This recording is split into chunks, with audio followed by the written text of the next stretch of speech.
thanks for returning, those of you who did return. Is there anybody who was not here last week? It's fine if you weren't. We won't. Okay. Yeah, all right. There's a little bit of continuity with last week, but in some ways we're turning a new page to take a different look at things.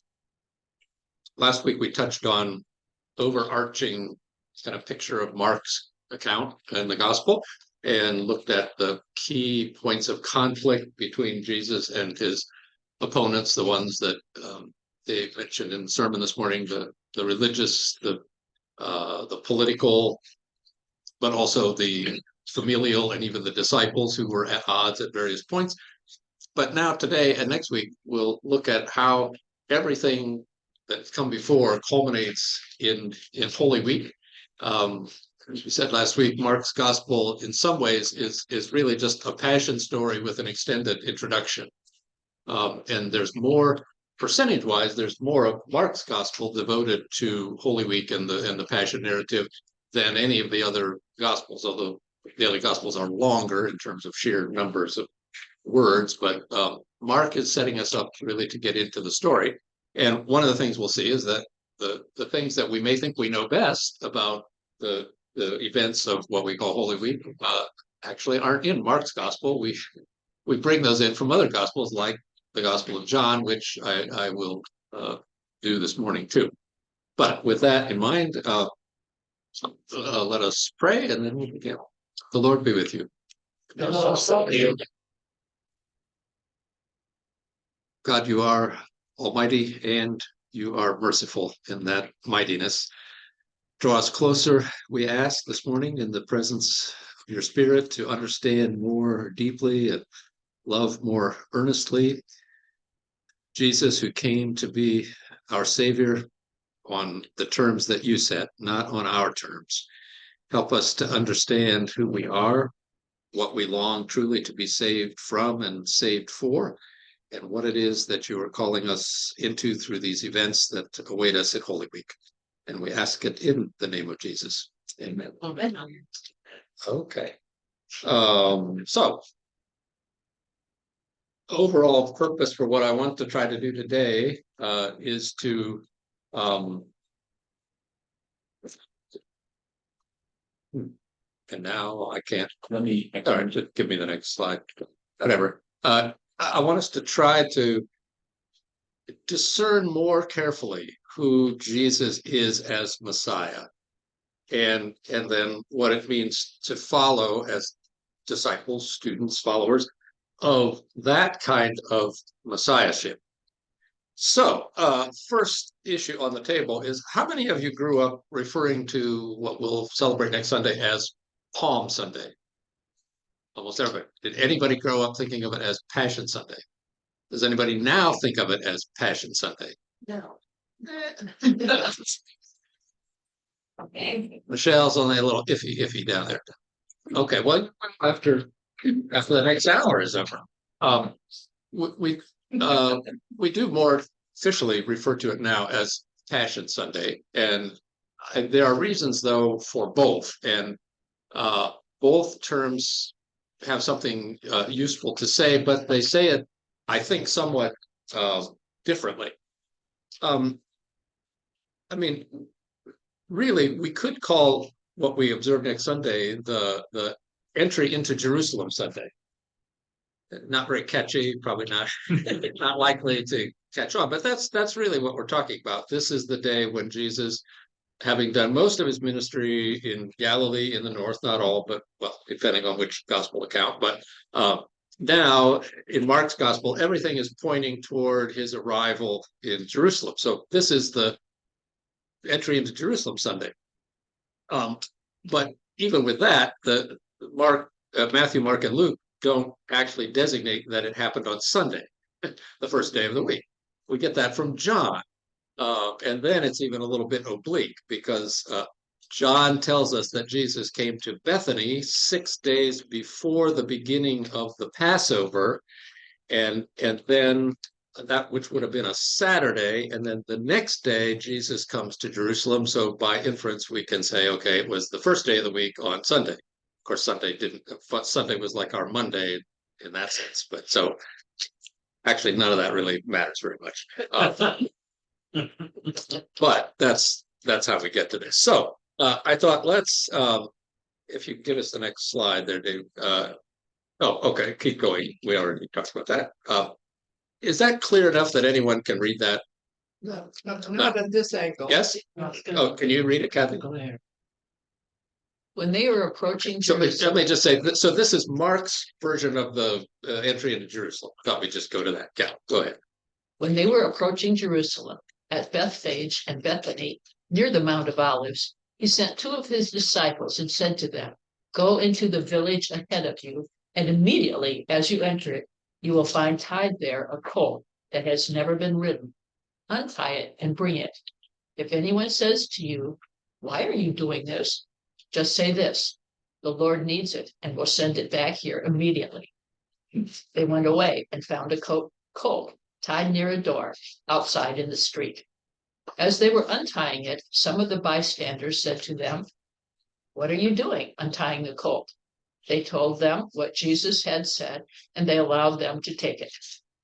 Then they brought the colt to Jesus and threw their cloaks on it, and he sat on it. Many people spread their cloaks on the road, and others spread leafy branches that they had cut in the fields. Then those who went ahead and those who followed were shouting, "Hosanna! Blessed is the one who comes in the name of the Lord. Blessed is the coming kingdom of our ancestor David. Hosanna in the highest heaven." Then he entered Jerusalem and went into the temple. And when he had looked around at everything, as it was already late, he went out to Bethany with the 12. Okay. From what you heard there, or you're able to read there, anything catch with you that might have sounded a little bit different, or aha, I never quite heard it that way before? Not Yeah. not palms, but branches from the field. Aha. I don't know where palm trees grew in ancient Palestine, but you're right. It's just branches. Interesting. Bill, you had? Yes, last three lines say that then, after all this had occurred before, then he entered Jerusalem. So Yeah. these things occurred before he entered Jerusalem. And Yeah. go into the village ahead of you. There's a village, which I'd never realized before. Right. And whether that was Bethpage or Bethany, I'm not sure. I don't know if anybody's sure, but villages weren't all that far apart. So it was probably just a little trek. That's interesting. Anything else?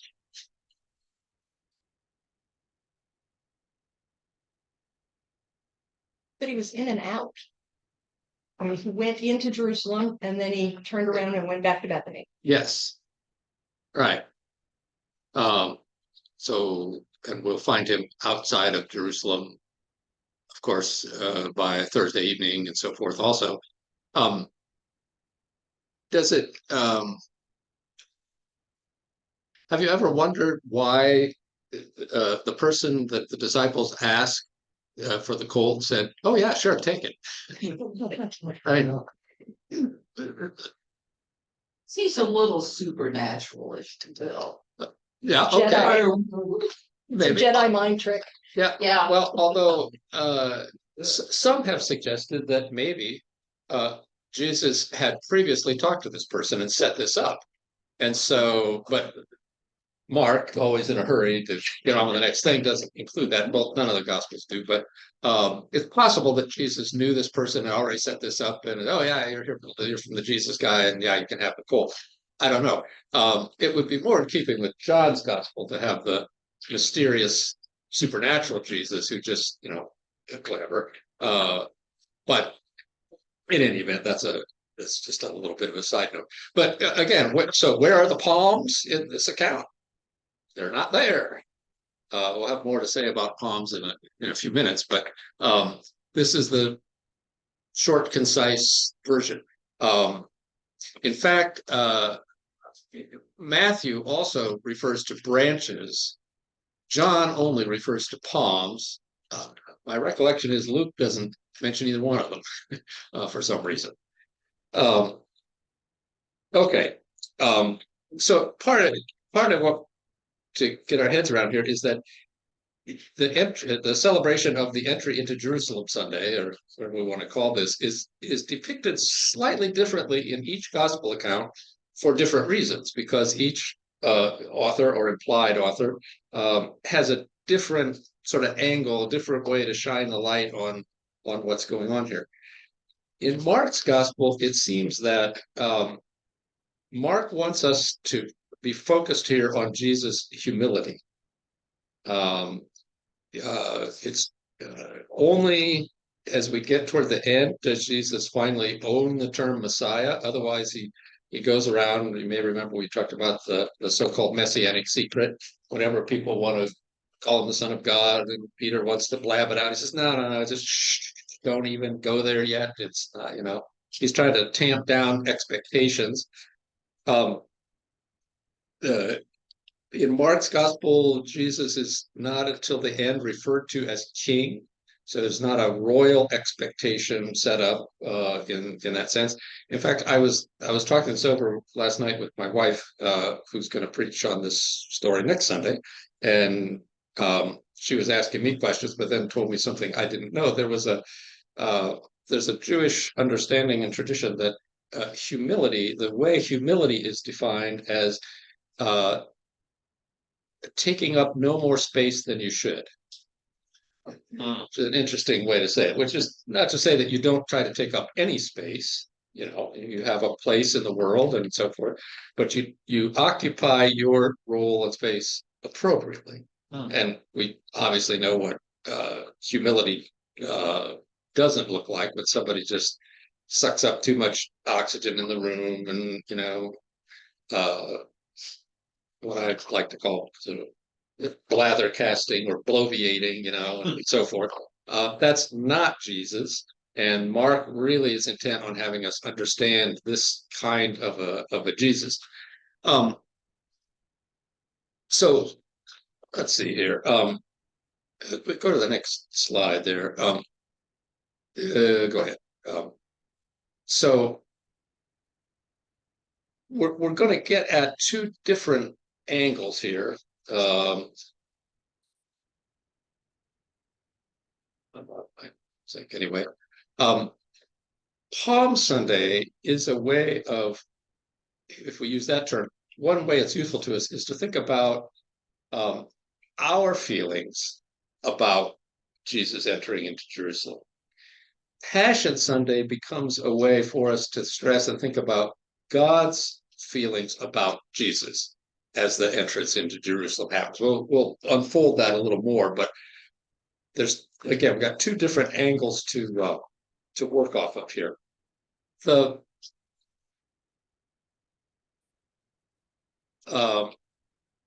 Did you notice that the word in Mark's account was they put their garments on the colt and spread garments? So it was the disciples who brought the colt, put their garments on the colt, and others spread their garments. Now, this was thought to be, or apparently practiced during coronation ceremonies. In a royal ceremony where the king was going to be crowned or something, people would cast their cloaks and garments, and I guess as a kind of an offering or something, and pave the way. But I don't know whether you noticed that the crowd in Mark is not a huge crowd that comes out from Jerusalem. John's gospel has it that way, but in Mark, the crowd are the people who come with Jesus to Jerusalem. Probably a smaller bunch. Now, whether they pick up more folks as they get into Jerusalem, yeah, probably. But again, Mark is sort of downplaying things, keeping it simple, not too grandiose here. The palms, on the other hand, had military implications. Garments had royal implications. Palms had military implications. I'll get to that in a second. But what I want to say is that the movement from what we used to call Palm Sunday to Passion Sunday is not trying to rename it or replace it, but really to just add more meaning to it. And I think both designations, as I say, are important, but for different reasons. Kind of our angle on it and God's angle on it. Okay, got the next slide there. So, palms. Palms were basically political symbols and therefore are highly ironic. In Jesus' time, military leaders would be saluted or waved at or acknowledged with palm branches. That's how the Israelites greeted their political leaders, their conquering heroes. So this is a little bit like, well, give us another slide here, I think. So, okay, when we have parades, that's like ticker tape. It's like the American flag. I think of the garments as if we're going to wrap him in the flag because he is now to be the mighty leader. I could find my flag, but anyway. Now, imagine, this was actually a thing that our dog got once from the. Imagine if on Palm Sunday we had our children coming in, not waving palm branches, but waving their little American flags. But isn't that illustrative of people's misconception of Bingo. what he came? Absolutely. Absolutely right. So it's ironic that they see him as a leader and a deliverer, but in that sense. And so, now maybe you'll never think of palms again, Yeah. same way. But I must say, when I was a parish pastor in Southern California, we had a family in the church who had many palm trees on their property, and they would always plan to have their gardener come and groom their trees right before Holy Week. And we got not just little palm branches, we got like 15-foot palm branches, and they decorated the church. It was better than Christmas, honestly. I mean, we set those things all around, and kids would carry those in, and then we try to explain that as wonderful as this is, still get, understand why we're going to shift from that to Good Friday. That's what Good Friday is going to do for us, is turn that stuff on its head and say, so palms are more political than religious. I mean, they are political and they're not real. Well, they are religious. They're religious in a corrupted sort of way to worship the wrong kind of power and so forth. This is about trying to make Jesus into the kind of Messiah that we often want him to be, rather than allowing Jesus to be the kind of Messiah that God has sent him to be. The tradition, I think that, later in the church we developed that the palms from Palm Sunday were saved and burned, and the ashes then from that saved till the next Ash Wednesday to be used to remind us of our mortality. So this is a way of saying then that all of our misguided intentions can be redeemed. It's dust to dust, earth to earth, ashes to ashes, whatever. I think of that as a way of saying all of our hopes, when they're misguided, go up in smoke, literally. But that residue, the ashes, whatever, becomes a reminder of who we are by the grace of God. So it's a nice way of, even it's like, even when we get it wrong, God makes it right. Even if we don't quite see what Jesus is up to, God has a way of bringing it around for us. Okay, got the next image there, Hosanna, which means literally save us. Now, here's the question: save us from what and for what? Well, now you can think personally about what you mean when you say that, but for the moment, I just ask you to think about, what do you think Mark is trying to tell us, or the other Gospels for that matter? What do the crowds have in mind when they're saying Hosanna? to the Son of David. That's from Rome. Yeah. Yeah, save us from occupation, save us from oppression, save us from insignificance and marginalization, save us from our poverty. And well, those are worthy things, but as important as those were, Jesus is offering even more than that in the kind of salvation that Jesus wants to bring. I think maybe I don't know if we're all that different. Actually, it seems to me that just like the crowds, often we want to be saved from our misfortunes, but not so much from our sinfulness that we're also culpable in.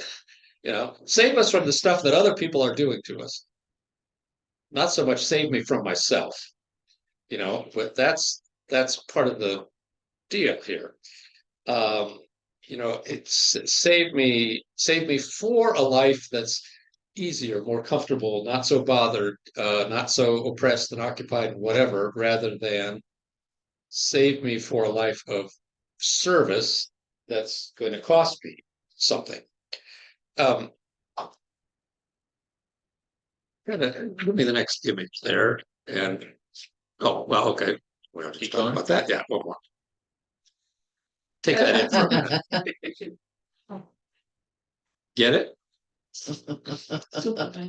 Let me read you something from Robert Capon's book. Do you know Robert? Anybody know Robert Capon? Okay, Episcopal priest, good theologian, funny author, Hunting the Divine Fox. Here in a chapter where he's talking about Jesus' passion and the need to understand Jesus' humanity in tension with his divinity, here's what he says. He says, all this is necessary because almost nobody resists the temptation to jazz up the humanity of Christ. The true paradigm of the ordinary American view of Jesus is Superman. Faster than a speeding bullet, more powerful than a locomotive, able to leap tall buildings in a single bound. It's Superman. Strange visitor from another planet who came to Earth with powers and abilities far beyond those of mortal men, and who, disguised as Clark Kent, mild-mannered reporter for a great metropolitan newspaper, fights a never-ending battle for truth, justice, and the American way. If that isn't popular Christology, I'll eat my hat. Jesus, gentle, meek, and mild, but with secret souped up more than human insides, bumbles around for 33 years, nearly gets himself done in by the kryptonite cross, but at the last minute struggles into the phone booth of the empty tomb, changes into his Easter suit, and leaps back up to planet heaven. It's got it all, including, just so you shouldn't miss the lesson, kiddies, he never once touches Lois Lane. And he continues, you think that's funny? Don't laugh. Human race was and probably always will be deeply unwilling to accept a human Messiah. We don't want to be saved in our humanity. We want to be fished out of it. We crucified Jesus not because he was God, but because he blasphemed. He claimed to be God and then failed to come up to our standards for assessing the claim. It's not that we weren't looking for the Messiah. It's just that he wasn't what we were looking for. Our kind of Messiah would come down from a cross. He would carry a folding phone booth in his back pocket.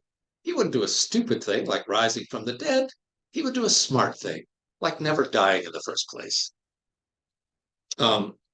Well, I've always turned to that for a good laugh, but the insights there, I think, are really sobering.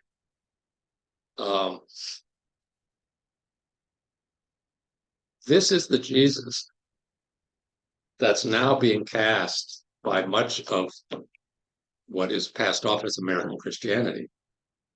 Theology of glory, a Jesus who is powerful. I think I've seen this on a T-shirt somewhere, but it's the Jesus who kicks ass and takes names later. I mean, who makes things happen. And I'm just here to say that is such an absolutely profound misunderstanding and misreading of the Gospels and a corrupting of the message. But it has always resonated with a certain segment of people, and it always will.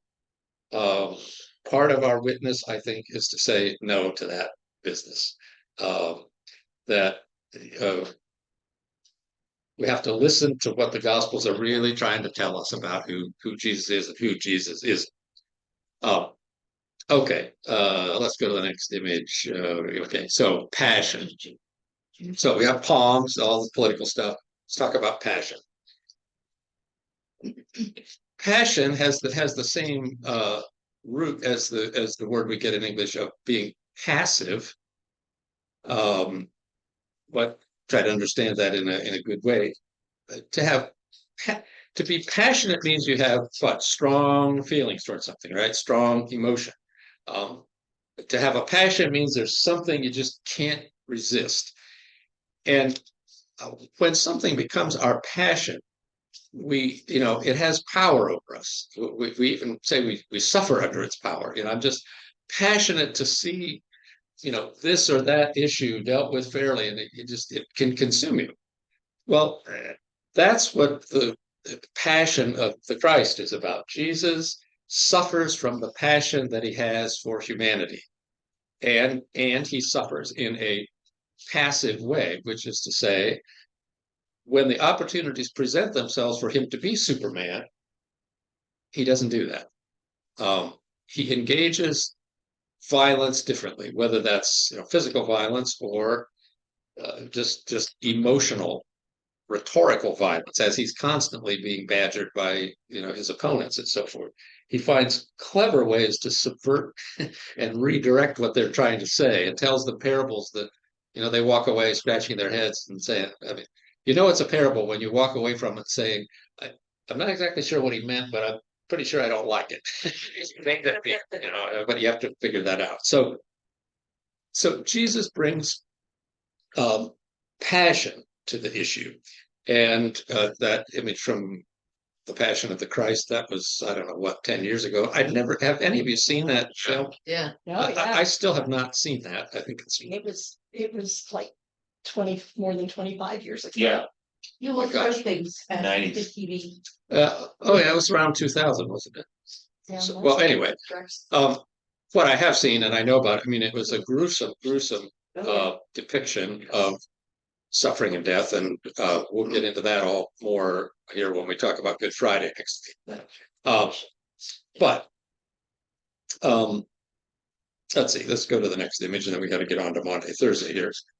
So I hear palms as a request for salvation on our terms, whereas God's answer to that statement of save us is not palms. The cross is the way that we're going to go about this. So actually, when the crowds shout Hosanna, I think that's more of an acclamation than a request. It's not so much please save us. It's we know who you are and we know you're going to save us. Superman, John Wayne, Indiana Jones, Matt Dillon, whoever. Even in Capon's book later, he says, we have all these superhero images.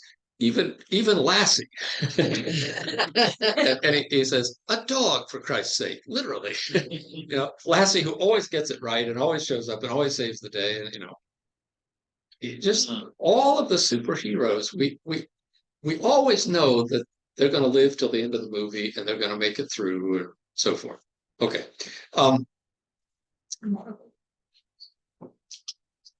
There's once the hosannas get let loose,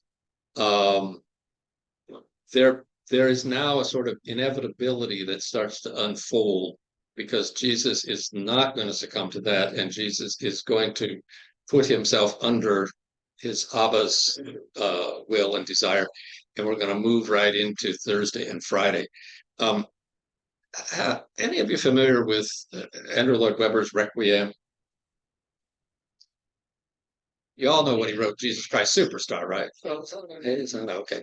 But in the Requiem, there's a Hosanna. Placido Domingo sings it, and it's Hosanna in excelsis benedictus qui venit in nomine Domini.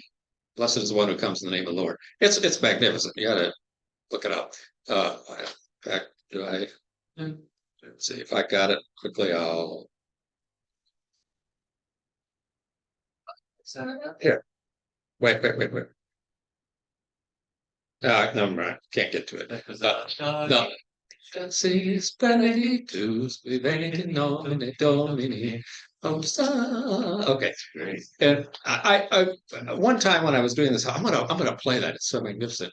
And then I couldn't find the end of it because, and this is absolute genius on Lloyd Webber's part, it doesn't really end. It dissolves into the next part of the Requiem, which is, O day of wrath, that day it will dissolve the world into glowing ashes. Or I don't know what the words in Latin are. But the point, I think, is that the hosannas simply give way to the next thing.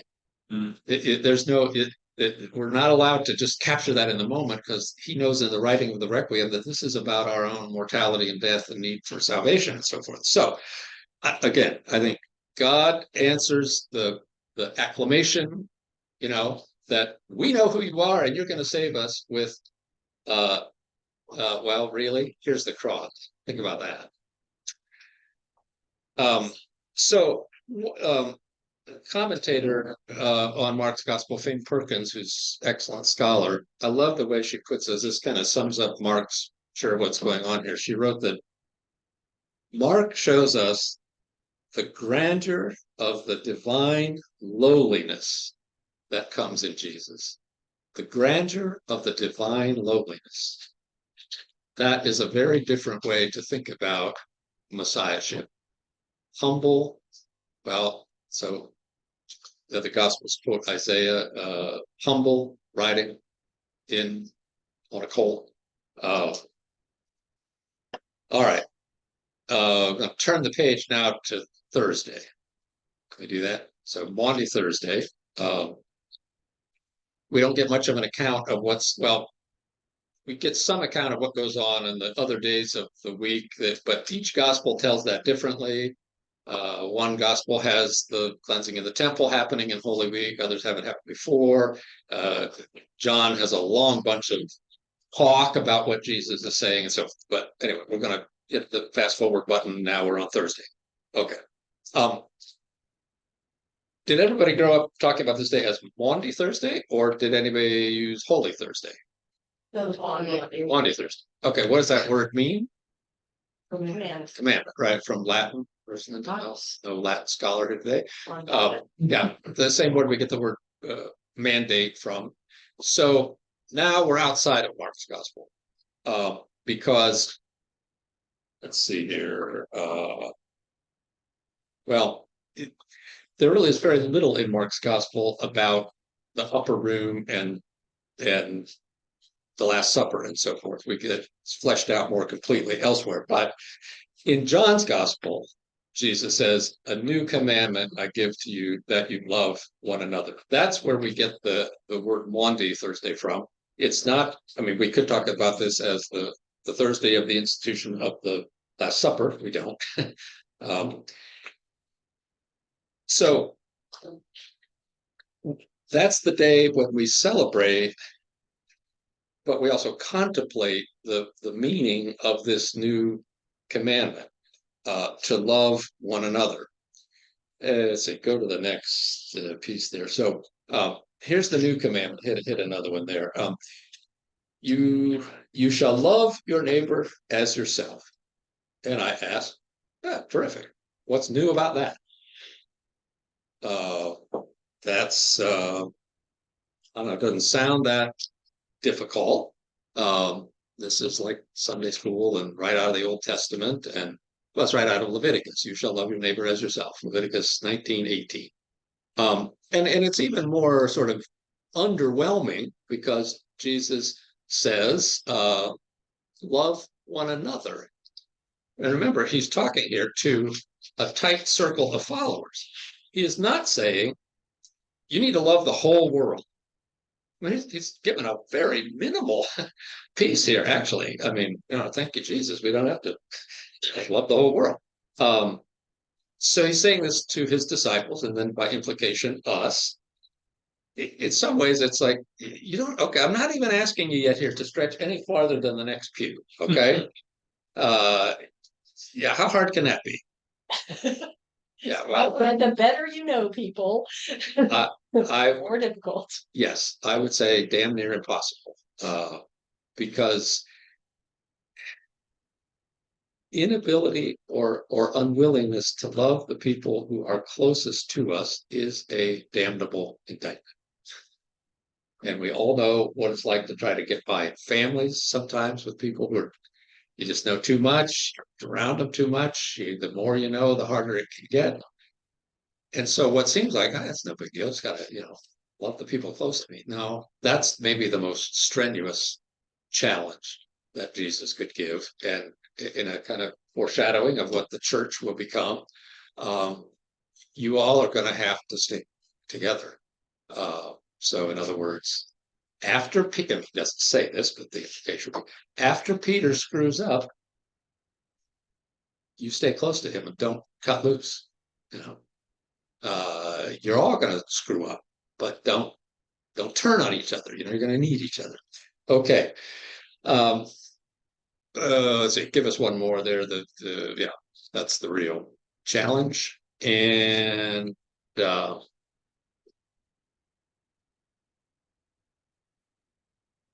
let's go ahead. So, there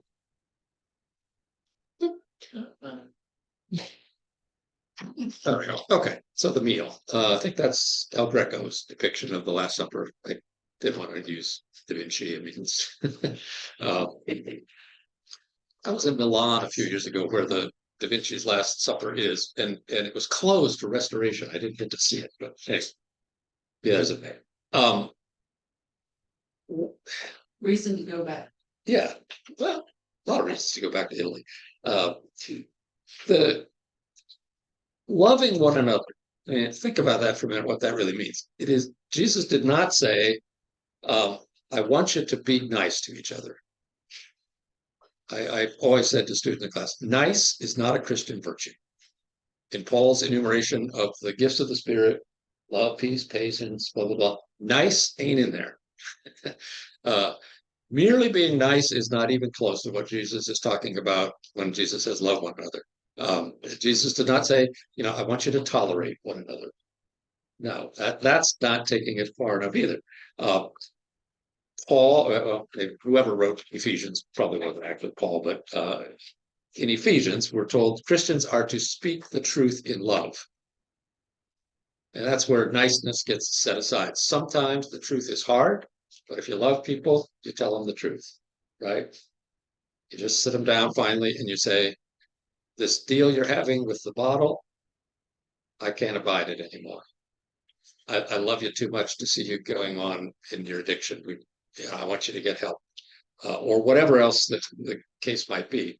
That, of course, that does not mean that we use truth as a weapon, punish people with it. I know the truth about you, you're such a person. You just have to be there. I know the truth about you, and I'm going to keep throwing it in your face. That's not it. But John's gospel says the word became flesh, full of grace and truth. So part of the Jesus message is the truth of this whole Holy Week thing is you've got expectations about me that are just off the mark. And I'm going to have to point those out in a way that is going to be hard for all of us to bear. But that's the truth. And so when Friday comes, we should be rightly convicted by the fact that, yeah, we want to make Jesus into our own image, just like others did. And we got to keep, working through whatever that means.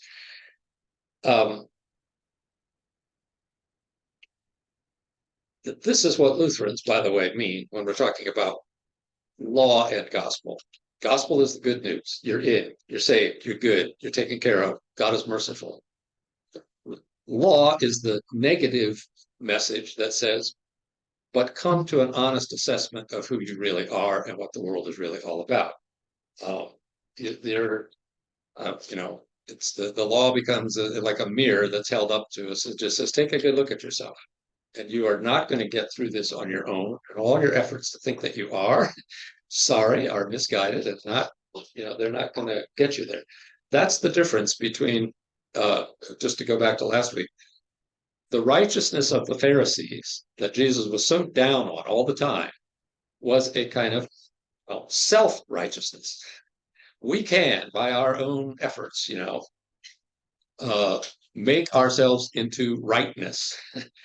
And Jesus comes saying, no, you can't. The only rightness you're going to have is going to come to you as a gift. And that's a word of, that's a no. It's a no to us. That's a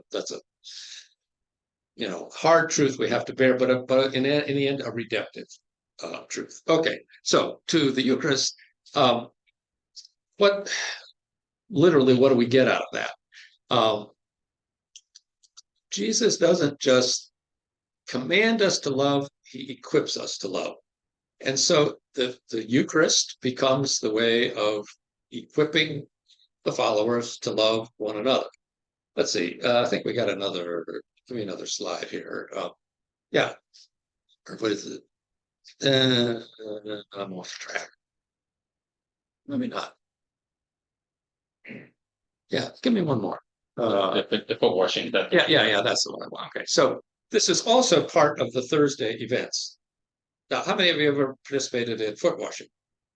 It's coming back, folks. It's coming back. It's a good thing.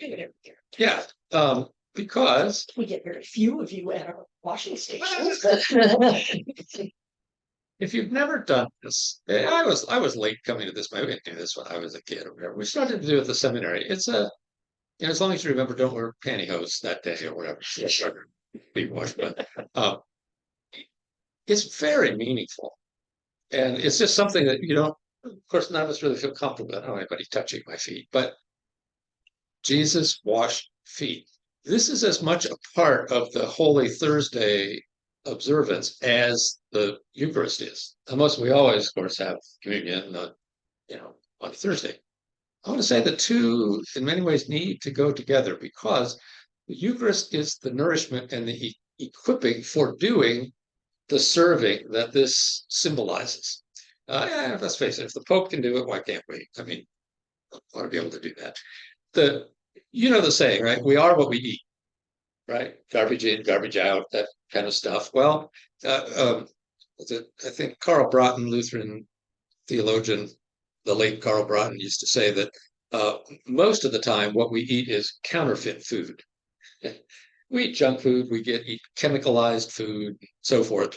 Food that may satisfy your taste buds in the short run. It doesn't really do anything for your vital organs, your heart, your liver, your pancreas, and all the really deep inside stuff.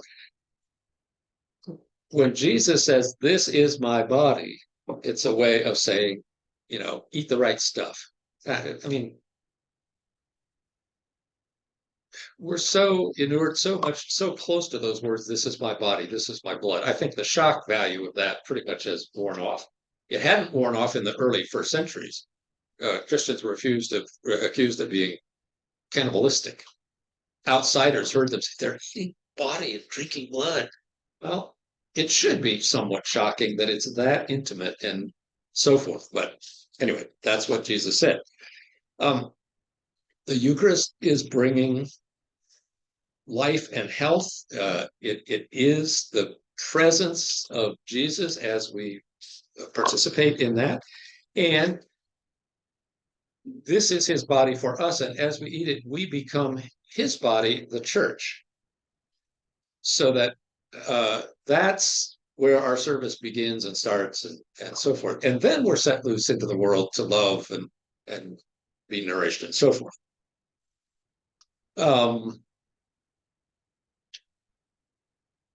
Any thoughts on Eucharist? Probably didn't even, the word Eucharist, by the way, means to give thanks, right?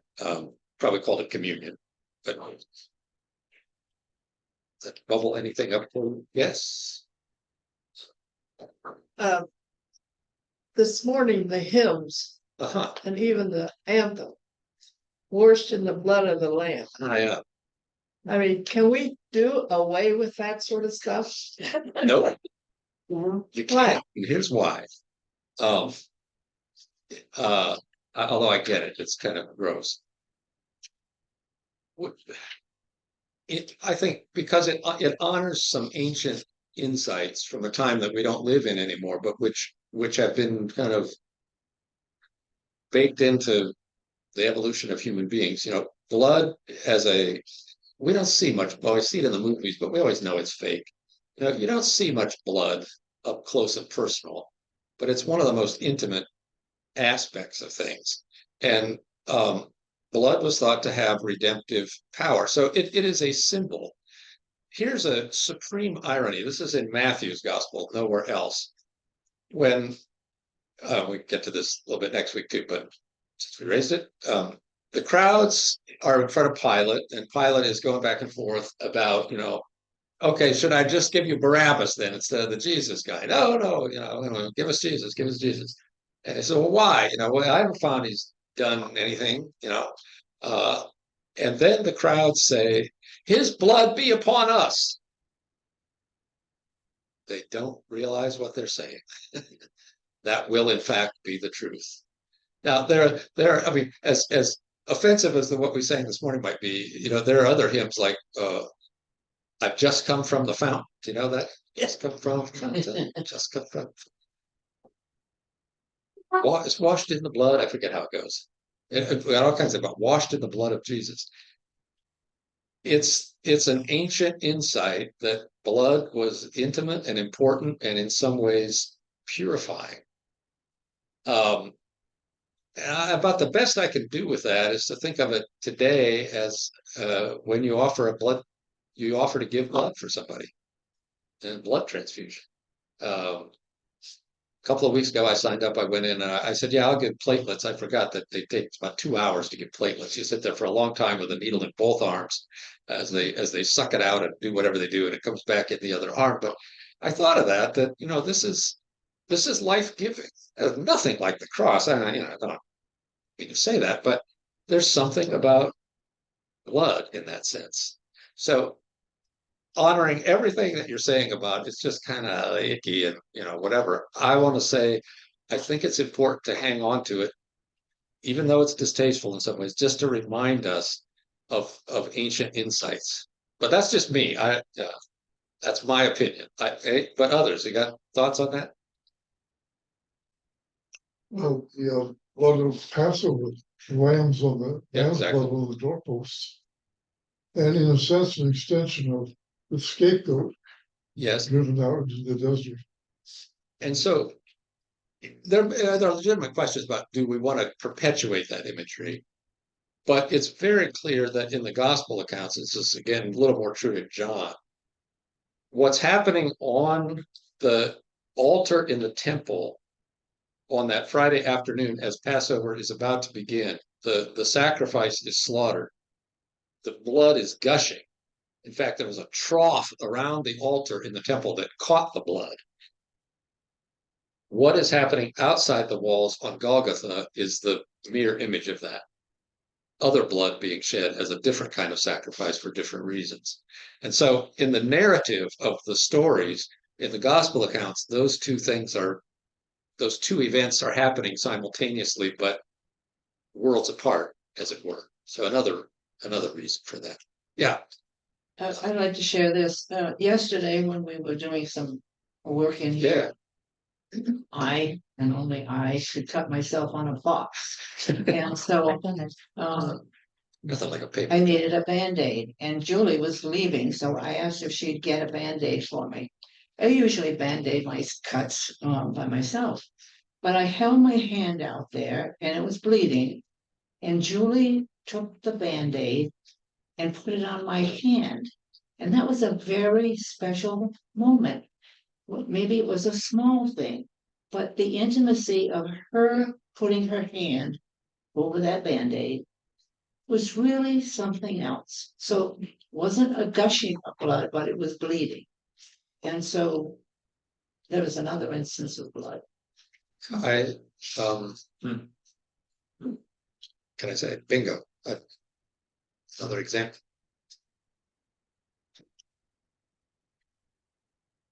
Are you gonna say something, or were you just being very contemplative? No, no. All right, gotta go to the last thing, which is what else happens on Thursday? We have betrayal, arrest, and trial. We have time to, we've got another 5 minutes. Whoever, can you read that again, Kathy, if you can see it? Short version from Mark here. Immediately, while he was still speaking, Judas, one of the 12, arrived, and with him there was a crowd with swords and clubs from the chief priests, the scribes, and the elders. Now the betrayer had given them a sign, saying, "The one I will kiss is the man. Arrest him and lead him away under guard." So when he came, he went up to him at once and said, "Rabbi," and kissed him. Then they laid hands on him and arrested him. But one of those who stood near drew his sword and struck the slave of the high priest, cutting off its ear. Then Jesus said to them, "Have you come out with swords and clubs to arrest me as though I were a bandit? Day after day I was with you in the temple teaching, and you did not arrest me. But let the scriptures be fulfilled." All of them deserted him and fled.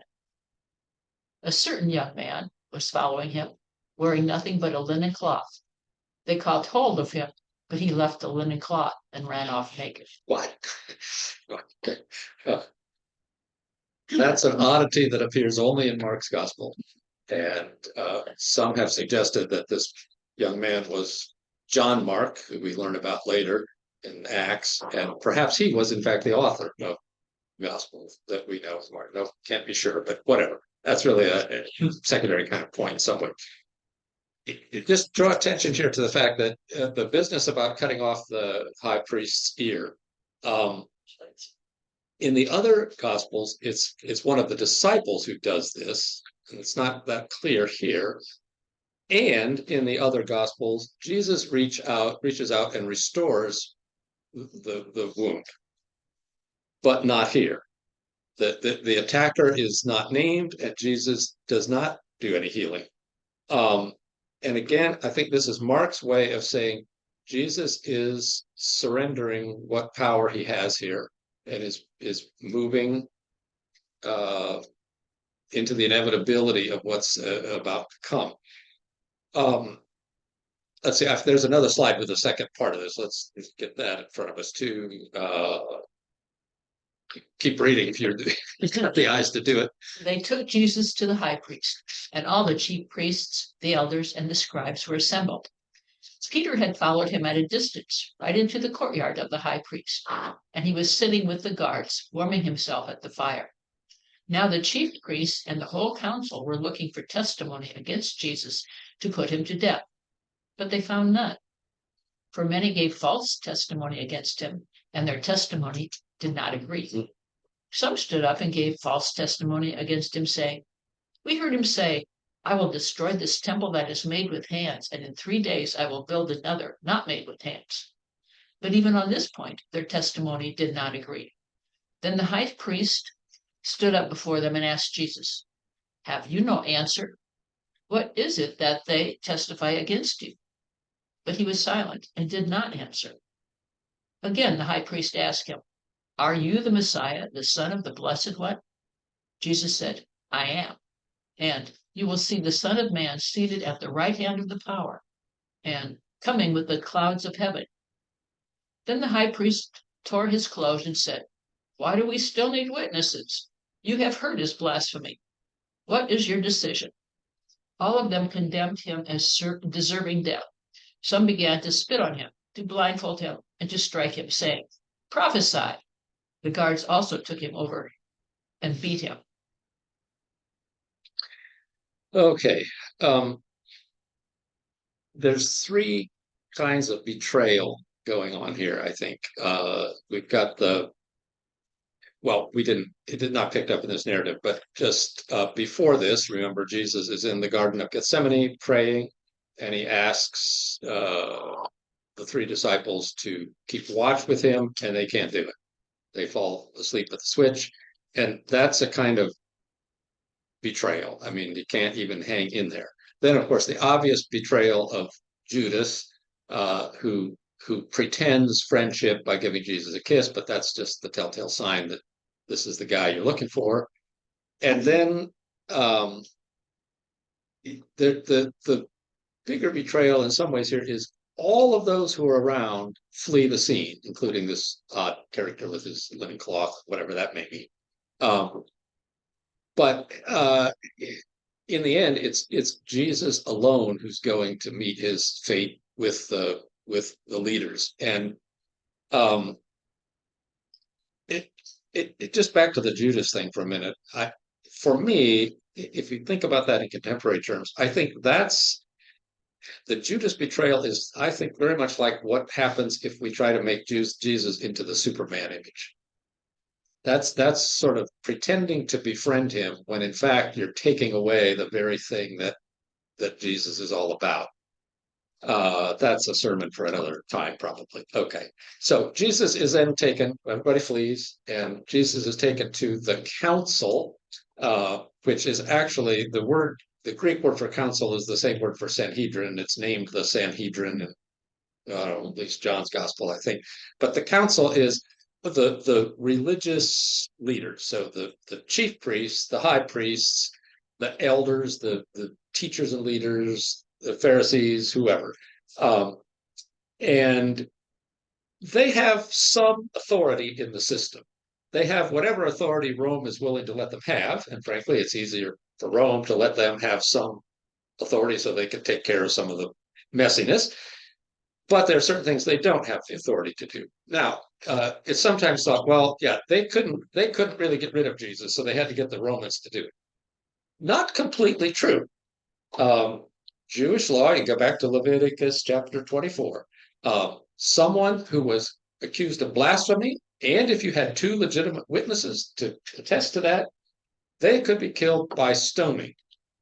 It's right there. Now, Leviticus also says you can stone your disobedient teenagers. So, you take it with a grain of salt. But anybody who thinks the Bible has to be taken literally, just go to that passage in Leviticus. Have you stoned your teenagers when they came home after curfew? Okay, into that discussion. All right. The point is, they had grounds on religious grounds for blasphemy. And even when Jesus says, okay, I am the Messiah, then it's like, oh, we got all the witnesses we need. But they still send him off to Pilate. It's been clear, remember in Mark's gospel, way back in about the 3rd chapter, it was clear they were told they wanted to destroy Jesus. You know that all along, and it's building toward that. But it now seems that getting the Romans to do this is a better way to go than risking their own power and authority, right? We want to keep the masses on our side, right? So we'll get him strung up for political reasons.